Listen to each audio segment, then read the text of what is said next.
जंग हमेशा जमीन पर नहीं जीती जाती। कभी कभी एक छोटा सा साया, एक छोटी सी पेनिनसुला पूरी दुनिया की तकदीर बदल देता है।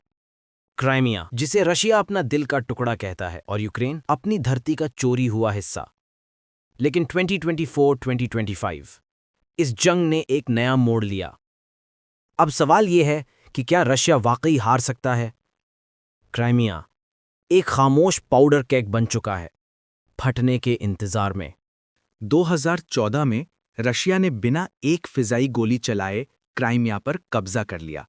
दुनिया होश में आ गई। 2024 से 2025 यूक्रेन ने पहली मर्तबा रशिया को उसके अपने घर तक छुआ। क्राइमिया के अंदर ऑयल डिपोज फट गए, बेसिस जल उठे, ब्लैक सी फ्लीट के शिप्स, जिन्हें कभी अनटचेबल कहा जाता था, एक एक करके तबाह होने लगे। रशियन सोल्जर्स ने कहा कोई सेफ जोन नहीं बचा, हत्ता कि क्राइमिया भी नहीं। क्राइमिया का आसमान ड्रोन से भर गया, हर ड्रोन एक पैगाम, क्राइमिया अब सुरक्षित नहीं। हर स्ट्राइक ने रशिया की कंप्लेसेंसी को हिला दिया। यूक्रेन की इंटेलिजेंस और प्रिसिजन स्ट्राइक्स रशिया को स्टन कर रही थीं। क्राइमिया पहली मर्तबा 2014 के बाद इतना एक्सपोज्ड महसूस हो रहा था। जब रशिया ने देखा कि क्राइमिया गिर सकता है, मॉस्को ने मिसाइल स्टॉर्म लॉन्च की। हर सुबह, हर रात कीव, खारकीव, ओडेसा सब पर मिसाइल्स बरसीं। रशिया ने हवा को आग से भर दिया, मगर फिर भी यूक्रेन नहीं रुका। यूक्रेन ने जवाब में रशिया के ऑयल डिपोज को निशाना बनाना शुरू किया। लड़ाई फ्रंटलाइन से निकलकर अंदर तक घुस गई। रशिया पहली मर्तबा डिफेंसिव मोड में था। वो रशिया जो हमेशा अटैक को अपनी शान से। एक वक्त था, दुनिया कहती थी रशिया कभी क्राइमिया नहीं हरा सकता। मगर अब सवाल है, रशिया क्राइमिया को कब तक बचा सकता है? यूक्रेन ने दिखाया, बिना ग्राउंड एडवांस के भी टेरिटरी आइसोलेट की जा सकती है।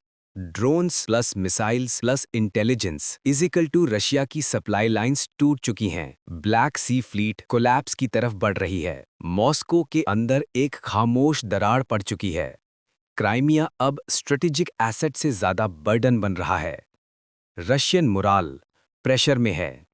रियलिटी ये है, अगर रशिया फुल रिटेलिएशन करेगा, लेकिन इकॉनमी टूट सकती है। सिनेरियो 2, वेस्टर्न जेट्स यूक्रेन के प्रेशर को डबल कर देंगे। रशिया को स्ट्रेटेजिक विड्रॉल करना पड़ सकता है। सिनेरियो 3, क्राइमिया एक फ्रोजन कॉन्फ्लिक्ट बन जाएगा। शैडो वॉर हर रोज दोनों तरफ से। क्राइमिया का मुस्तकबिल अब किसी भी तरफ जा सकता है। अब सवाल ये नहीं कि क्राइमिया किसका हिस्सा है, सवाल ये है कि क्राइमिया कितनी देर तक रशिया का हिस्सा रह पाएगा। हिस्ट्री के अंधेरों में फैसला लिखा जा चुका है, बस दुनिया उस चैप्टर के खुलने का इंतजार कर रही है।